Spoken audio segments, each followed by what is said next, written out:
chicken skin. Tubig talaga eh. Mantika niya yan, babe. Grabe. Diba? Kaya putok-batok yun. Huwag ka kumain masyado madami Ang yan. puso, sabi ni Ninong Ray. Oo. Tapos ito yung mantika kanina sa manok. Oh, grabe. Sa, fried chicken. Pure oil pa lang yung galing sa chicken skin. Oo, nilagay ko yan na walang mantika. Talagang may oil siya. Yan ang chicken skin, oil. Lalagyan natin ng suwete. Ngayon, dahil kumukulo na, babe, lagay na natin. Dahil wala tayong tanglad, ito na lang. Diba, dapat tanglad yan. Wait lang. Sunod, lagyan natin ng bawang. Yan. Haluin mo, babe. Ito yung sinabi ni Ninong Ray. Sa susunod, kumpletuhin natin. Dapat meron tayong tanglad. Haluin mo na. Yan. Tapos, lagyan natin ng ito. Haluin mo. At, lagyan natin ng dahon nito. Ang bango, no? Mas mabango yan kung tanglad. Yan. Sige, hanggang sa lumabas ang kanyang oil. Thank you, Ninong Ray, for the recipe. Oo.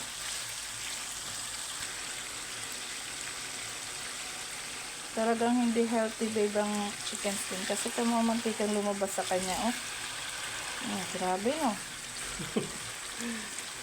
Grabe. Yan ang gagawin natin yung chicken oil. So, lagyan ng aswete. Hintayin natin, marami pang lalabas na mantika yan. Hintayin natin na mamula ang mga chicken skin, yung malutong na. Bango. Bango nga eh. Lalo na kung tanglad ang nilagay natin. Diba? Lalabas pa maraming oil dyan kasi hintayin natin na lumutong yung skin. Sunod ay kumpletuhin na natin, may tanglad. Sarap niyan. Pero konti lang kainin mo, babe, ha? Pampulutan yan. Bango, no? So, dipin natin. Grabe. Ang dami ng mantika na na-extract dito sa chicken skin. Yan. Try natin na maging crunchy na. Kasi yung mantika nyo, grabe, no? Hindi talaga healthy. Pero ang sarap-sarap. Putok-batok. Yan. Ang mantika na yan, lalagyan natin ng aswete. Chicken oil na siya. Sarap na siya isabaw sa rice. Pero kunti-kunti lang. Delikado yan. Tingnan nyo, oh.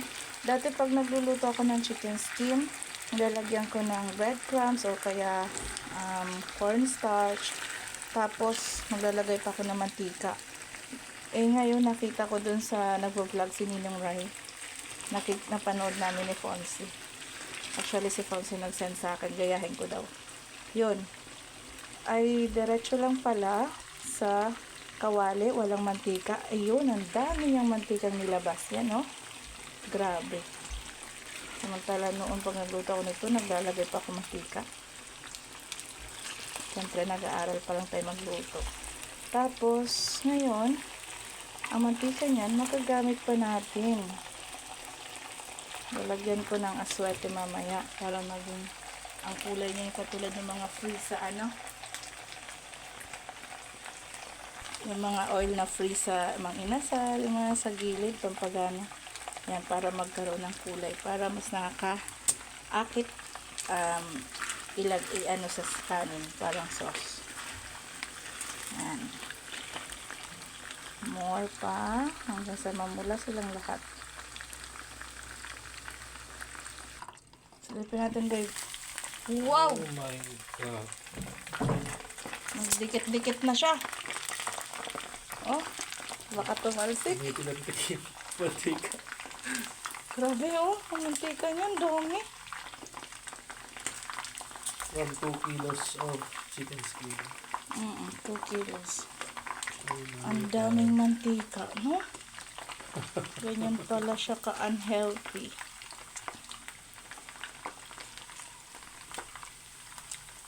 Nalutong kaya to? Konti pa, no? Kasi yung iba, oh. Hindi pa. May puti-puti pa. Dapat kasi crispy siya. Yun. Yun nasa ilalim, babe, oh. Crispy, oh. Oh. Ala, grabe. Yan na, oh. Yan na yung chicken, Ganyan ba ano, taas? oil, tapos lagyan ng swete. Yan na yung sinasabaw. Yung mga nasa, ano, restaurant sa gilid, yung free. Yung sa ano, sa Mang Inasal, di ba? Yun. Chicken skin. Ay, chicken oil. No? Grabe. Yan yun. Tapos nilalagyan lang daw ng aswete. Di ba sabi ni Kuya Rai? Yung sinasabi mo. Yan, pag hiwa-hiwalayin mo, nagdikit-dikit sila. Sarap, no? Diyos ko.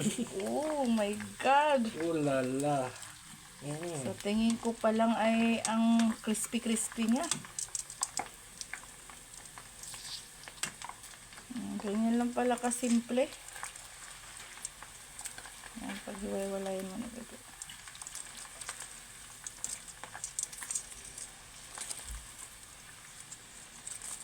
Ang sarap partneran ng wine or beer, nuts.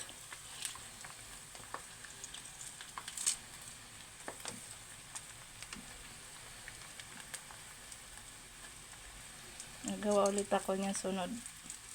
Pag mga bata-bata pa yung bisita natin. Hindi pwede sa matatanda yan. Hindi pwede. Diyos ko po. Sa may mga maintenance, ikaw may hindi pwede sa'yo madami yan ah. Ayan, parang ano na babe. Meron pang puti-puti. Ayun, baliktarin mo. Yung isa. Hindi, nakadudlot na siya. May sarili siyang mantika. Dati ako'y naglalagay pa, hindi ko kasi alam. Ito. Ito maputi. Baliktarin mo. Ayan.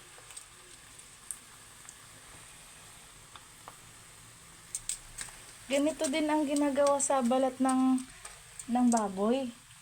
Yung tawag rebusado. Rebusado, oo.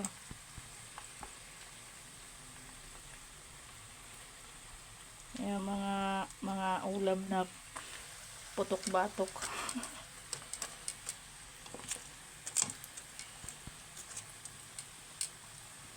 Subukan natin sunod yung sa baboy, na. Pero bawal sa'yo. Minsan-minsan lang.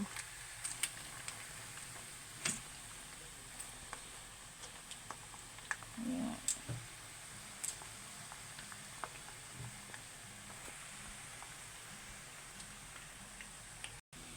Tingnan nyo guys, ito na siya.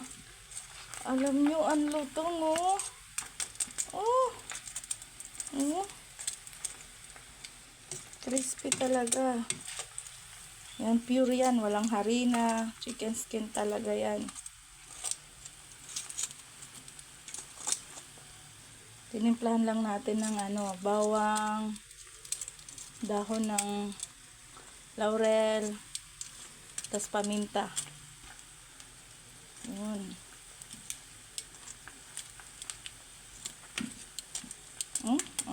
Ang lutong. Parang chicharon. Chicharon na manok. Ito yung mga mantika niya, oh.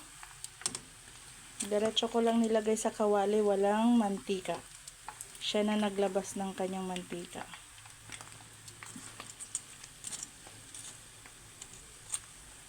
Ang crunchy nito. Ito. Chicharon chicken skin. Tinikman ko. Ang lutong. Nak, hindi pa yan. Later yan para sa oil. Sa oil? Lagay mo doon. Okay, sorry. Medyo ka na. Ayan. Ayan na natin.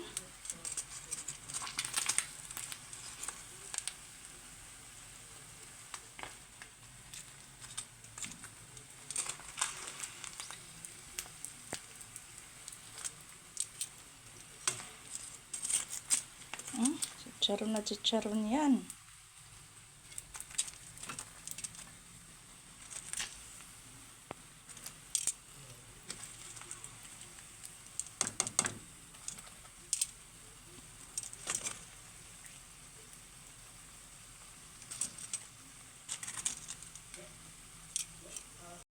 Ito na ang chicken skin. Ang luluto. Tikman natin. Grabe. Sarap sa suka. Tapos ito na yung mantika niya ng ano tawag doon? Mantika nung manok. Lagyan natin ng aswete para kumulay.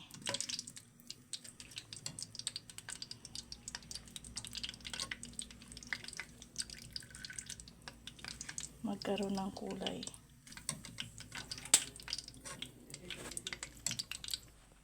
Ayan na. Kulay na siya ng aswete.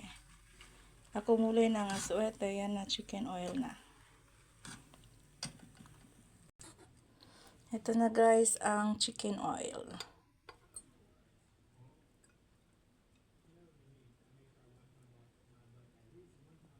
Diba? Sarili nating gawa yan. Yan, napuno ang lalagyan ng Tabasco. Tapos ilagyan natin ng label. O, diba? Ito siya, yung natapon dito.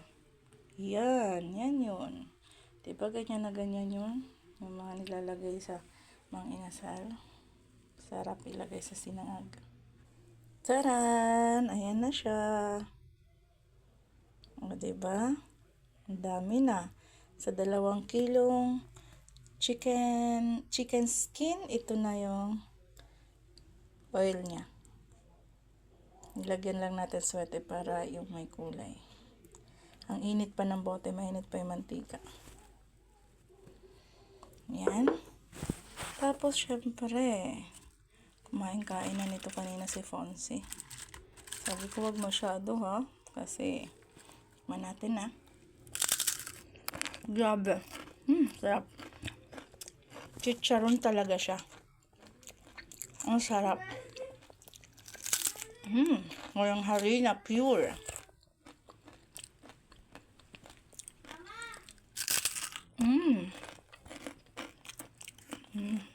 Thank you for watching.